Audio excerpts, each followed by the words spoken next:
एक दिन इसी प्रयागराज की भूमि पे मैंने कहा, गुरुदेव मेरा गांव तो रहा है, माँ है, भाई है। गुरुदेव आश्चर्य से मुझे देखा, तो उन्होंने मेरे गांव का वो बता किया। तो फिर मुझे ये नहीं पता, बाकी बात खत्म हो गई। एक दिन क्या हुआ, इसी प्रयागराज कुंभ में महाराश्री की कुटिया पे किसी ने आके प्रणाम किया। मुझे लगा इधर से है, देखे हुए है। तो उन्होंने कहा, गुरुदेव मेरी बहन है आपके पास, वो मेरे बड़े भैया के। तो गुरुदेव बोले, तुम ज्ञान ज्योति के भाई हो?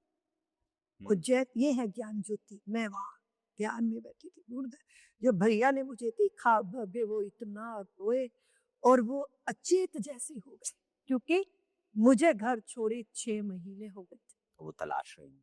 वो तलाश रहे थे।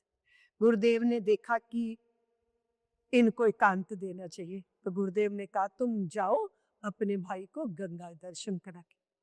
भव्य मैं एक निष्पंद निष्प्राण मूर्ति जैसी उनके साथ साथ चल रही थी। उन्होंने बताना शुरू किया कि माँ की रो रो के आंखें खराब हो गई। सारा संसार कहता है इनकी लड़की किसी के साथ भाग गई। पिताजी ने बाहर निकलना बंद कर दिया। तुम्हें भिखारियों का धन गिनना अच्छा लगता था। हम भिखारियों में ढूंढे, नहरों में ढूंढे, नदियों में ढूंढे, हरिद्वार में ढूंढाए।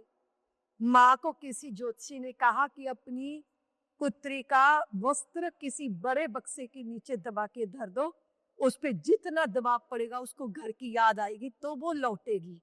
वो ये भी करती है, वो व्रत भी करती है, वो उपवास भी करती है, पर हम जिंदा जी लाशें हैं। हम शर्म से जी नहीं पा रहे हैं। तो फिर उन्होंने कहा, हमारा उद्धार कर दो, वापिस चलो।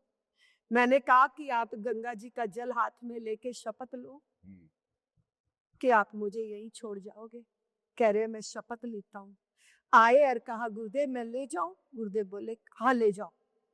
हाँ। और फिर वो हमें, जैसे उस समय रिजर्वेशन तो कुछ नहीं होती थी, मेला चल रहा था जी। ट्रेन में, जैसे ऊपर की बर्थ पे कब्जा कर लेते हैं, ऐसे भैया ने मुझे भी ऊपर चढ़ा लिया। और भव्य वो पूरी रात मेरी जताएं सुलझाते रहे, रोते रहे, मुझे पकड़ कर रखा। मेरी माँ का मायका दिल्ली में है, और जब वो मुझे मेरी माँ के मायके लेकर गए तो महिलाएं मुझे देख के छाती पीट पीट के रोने लगी। इतना अजीब वो दृश्य था। कोई कहे वस्त्र बदलो, कोई कहे कैसे दोराहे लेके जाओगे। मैंने कहा, मैंने ब्रह्मचर्य की दीक्षा ले ली, मेरे यही वस्त्र रहे।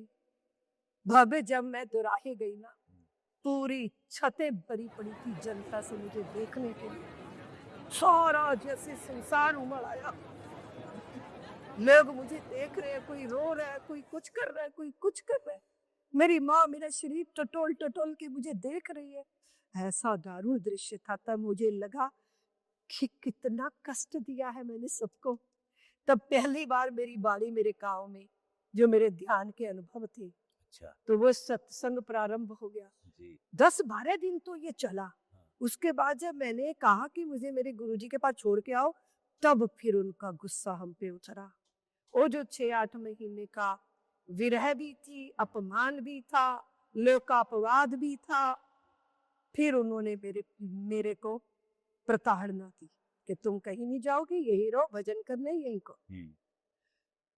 बस ये था। फिर मैंने वहां अनशन किया, उसके बाद विवश किया अपनी माँ को। फिर क्या हो सकता था? जी हाँ, नहीं सीधी बात। ऐसे करके फिर वो बार बार आते जाते मैं परेशान हो गई। मैंने अपने गुरुदेव से कहा, गुरुदेव ये दिल्ली की बात है, कीर्ति नगर में गीता भवन। मैंने कहा, गुरुदेव आज मेरा ब्याह कर दो। कोई लूला लंगड़ा कोड़ी भिखारी जे मिले, आप मेरा विवाह करो, नहीं तो मुझे संन्यास दो। बिल्कुल। इसलिए मैंने कहा कि मैंने विवश कर दिया गुरुदेव को। ना कोई पर्व था, ना त्योहार था, ना नदी थी। मेरा वैराग्य प्रबल था और मुझे गुरुदेव ने सन्यास की दीक्षा देके ऋतंभरा न। आप सफेद वस्त्र से फिर गेरुआ। हाँ, श्वेत वस्त्र भी थे कुछ समय के लिए, पीले वस्त्र भी थे, फिर गेरुआ वस्त्र मिल गया।